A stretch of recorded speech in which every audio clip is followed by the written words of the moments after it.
Hey everyone, thanks for tuning back in to another episode of Ask Matt, where I make real estate easier. So today I want to talk to you about for sale by owner. So, should you do it? Should you not? I'll talk to you about a couple of reasons, maybe for both. I think definitely it's a possibility for some people. So if you're wired like that, and you want to get in amongst the buyers and you want to talk to them and handle it and give it a go, and you're going to be very invested in the process, it could be for you. You may get your house sold, which is great. And I think you need to think about your personality. Is your personality that, I'm going to hustle my house to get it sold and do whatever it takes and take all these calls all hours of the night, all hours of the day, and just do what I need to do? If that's you, go for it. So, why would you do it? Why would you not? I think it's a really important thing to consider. There's options out there, low cost models, do it yourself, all of that. There's lots of agents out there, so who do you choose? How do you know? I think you definitely will sell your house. In the current market we're in at the moment, you will sell your house. Question I have is, will it be the best price and will it be the best experience? There's a stat that I heard a while ago that only 6% of houses that are for sale by owner actually sell. So it's not a lot. And you've got to think about why is that? Because, putting your house for sale, then sticking a sign in the ground and then hoping people come and buy your house, it sort of doesn't work like that. You can put it on the internet site.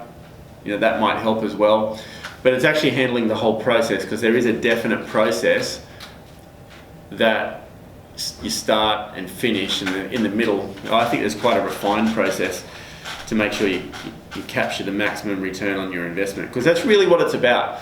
Your house is an investment, and the question is, how do I get maximum return on my investment? It's not about selling your house, it's about how do I achieve the highest possible return. That's the question.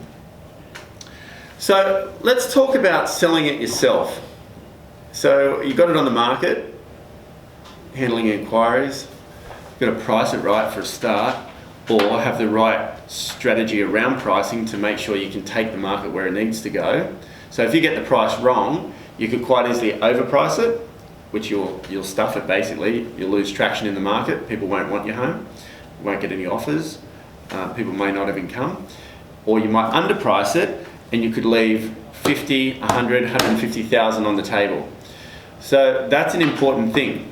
Is it priced right? You can look at data, but one thing, if you're not in the market, you don't really understand the pulse of it. So if you just put something in, like if I don't have any shares. If I went to the share market today, I wouldn't really know what to buy. I don't know what's performing. I don't know what's projected to perform. I don't know. I would have no idea. I'd have to go and consult somebody. So I think the market pulse is something that you need to understand, because that could determine how you go about pricing your home, how the market will respond. So that's one thing you need to understand. If you're a homeowner, you're probably not feeling the pulse, so it's hard to make decisions around that. Most owners are really emotionally invested in their property. They love it. They love it. I go to homes sometimes like, this is the best position in the street. This is the best position in the area.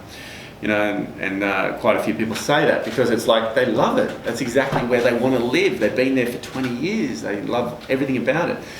But something that's really important is the buyers start logically, then they finish emotionally. Whereas when an owner goes to sell their house, they actually start emotionally and then they go to the logical place. So a great agent will actually help you mesh the both. And when you mesh the both, great things happen really, really well, especially in the early stages. The other thing is when you're emotionally invested in the outcome, so emotionally invested in your property, that can come across a bit over the top to buyers and push them away. Like you can overshow your home, you can oversell your home, and it actually makes people step away and think, a bit much. I'll just go and look at some other property. The other thing is buyers are hesitant to tell owners what the real feedback is. I don't like your house. They didn't like your house.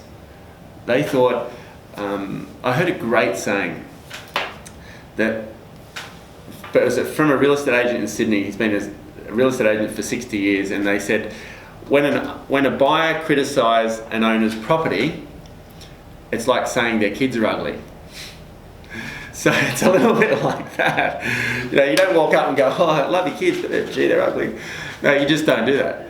So it's like, when you're selling a house, you need to understand what people say and think and feel about your house. You have to understand it.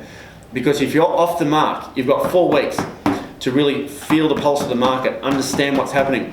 Because the first 2 weeks are the most important. Third week, yeah. Fourth week, interest will drop off. So you've got to get it right in this early stages. So if you're on the market and the buyers aren't telling you what you need to know, you can't redirect your property. You can't re-strategize. I just had a house for sale, and if Jack's good enough, he'll put it up here. So in Blue Bay, and we went to market a little bit too high. I could see after week 1, the market wasn't responding from the feedback that I had. It was responding, but not where we needed to.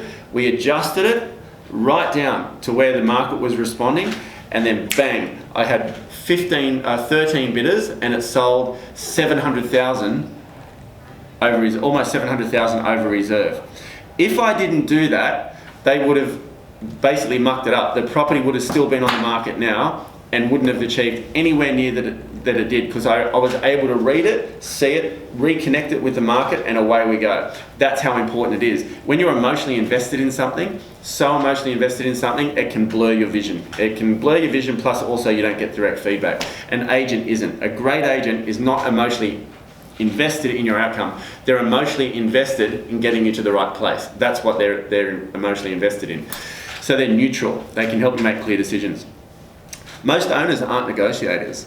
Most owners aren't. I've trained in negotiation for most of my career. I'm a great negotiator. So when I represent an owner, I can read the whole process. I just sold a house this morning on the way here. The people said to me yesterday, 880,000. That's as much as they are willing to pay. They're not going to go anymore. They've done this. They've been to the bank, whatever. I said, that's fine. I used some dialogue around it. I helped them understand, and I hooked onto the emotional reasons that they're buying that house. This morning, 890,000. And that the owners will accept that. That's the price that they would like. I could have quite easily rang the owners yesterday and said, I could only get 880,000, sell your house. No, I'm better than that. I don't want to leave any money on the table. So when you've got a great negotiator representing you, that's not emotionally connected, that can read the market, that can feel the pulse of the market and can help you through the entire process, now you've got a winning formula. When you're doing it yourself, if you're not a negotiator, you can't feel the market and you're too emotionally invested, it's going to be difficult. That's why only 6% of privately for sale by owner homes sell, because they're sort of positioned, maybe not positioned right, or they're not handled in a way where owners can, well, they don't do it every day. That's one. Last thing, if you get competition around your house, it is really difficult. It is so difficult. If you're not auctioning your property and the market is buoyant and you put your house on the market and you pick a price, you go on the market and you get all this competition around, they're offering on it, you will probably undersell your house. You will probably undersell your house because you don't know what to do with all the calls that are coming in, whatever else, probably. And it's like, it's not easy to manage. And you'll probably accept the figure. But was that the best figure? Was there another 10% on top of that if it was managed right, with a bit of time and a bit of understanding on who's the best buyer and who's the best deal and who wants it the most and who's got the best ability to purchase and what they've sold in Sydney and what they've done here? You need all this information because you cannot negotiate an outcome without the correct information. And being an owner, you probably won't have most of that because we work with buyers for 1, 3, 6, 12 months at a time. We get to know them really, really, really well. And we gather all the information as we go. So when we find them a house, we can strike. We can strike and we can help them pay the most for the property because they want it. We know what they want and we know what they can do. Last thing, with the right agent, I know I said last thing last time, but this is the last thing. With the right agent, the whole reason people sell their own house is they don't like real estate agents or they don't want to pay a fee. That's it. Find a real estate agent you like, potentially. And with the right agent, the best agent, and there's a process around finding the best agent, which I've done other videos on. With the best agent, the fee is actually an investment. It's an investment to in your profit. It is. So you can sit at the end of it and say, yeah, I might have paid the agent 15 grand or 10 grand or 20 grand, whatever it may be. But potentially you've extracted everything out of the market. So that's how much the agent gets. You've extracted everything out of the market. You've handled the competition well. You've understood the pulse of the market. You've got the best buyers working on your home. And I'm hoping you get this. And time again, if the process is set up right, owners get more, way more than what they wanted. The fee is irrelevant. My fee is free if the result is great. That's really what it is, because I've earned the fee. When an agent doesn't provide you with good service, doesn't look after the process, and the result's not that good, you may as well sell it yourself. So my advice to you is, unless you've got all the time in the world to understand everything about it and whatever else and done it before, sell at your home, sell at home yourself. If not, take your time, find the best agent, because that agent will be part of your profit. Let me know if you've got any questions around this. Love to help you with anything else that you need. Just put in the comment section underneath. Look forward to seeing you in the next video.